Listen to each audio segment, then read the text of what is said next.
देश में आपको बहुत लोग सुनने वाले हैं। महाराज जी आपके कुछ आशीर्वचन कि आज क्या सावधानियाँ रखें, क्या करें, क्या ना करें? महाराज जी। असल बात क्या है कि हम जैसे सत्संग में बोले थे आज कि जितने भी हमारे त्योहार होते हैं वो भागवतिक होते हैं। इनमें कोई ना कोई संबंध हमारे भगवान की लीलाओं से होता है। जैसे ये दीपावली है, तो अवध में भगवान श्री रामचंद्र जी, तो ये उत्सव मनाया गया है। दीप, संपूर्ण अयोध्या दीप से प्रकाशित है। भगवान श्री राम 14 वर्ष वनवास के बाद अवध में जो है विराजमान हो रहे चक्रवर्ती सम्राट पद पे। तो ये अब इसे हम घर घर, हमें लगता है पूरे भारत में मनती होगी। सद्भावना तो है, पर हमको ये समझना पड़ेगा कि जैसे हम दीपावली उत्सव में जुआ आदि खेलने लगते हैं, लोग नहीं खेलने लगते कि भाई साल भर तो हम नहीं खेलते, पर दीपावली को तो खेलें। क्यों भाई? कहाँ लिखा हुआ है कि आप दीपावली को वो अपराध करें जिसमें कलयुग का वास रहता है, जिसमें बड़े बड़े धर्मात्माओं की भारी भारी विपत्तियां आई। धर्मराज युधिष्ठिर, महाराज नल, दमयंती, बड़े बड़े पावन चरित्र हैं महापुरुषों के। क्यों? द्यूत कीड़ा में कलयुग का निवास है।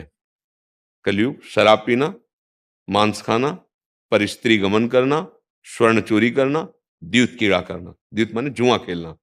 तो जैसे दीपावली को, ज्यादा तो हमें ज्ञान नहीं, पर गांव में हमने देखा था कि जो लोग नहीं खेलते थे वो भी खेलते थे। आज हम दांव लगाएंगे, पर प्रभु से पूजन करो, अपने प्रिया प्रीतम का या भगवत विग्रह किसी का, और बैठ जाओ माला लेकर के 12 बजे रात्रि तक खूब नाम मंत्र जप करो। बड़ा शुद्ध, कई गुना बढ़ करके लाभ मिलता है। दीपक जला लो घी का, खूब गुरु मंत्र जपो, नाम जप करो, द्यूत कीड़ा आदि नहीं। ये सब आपको असत मार्ग में ले जाएगी।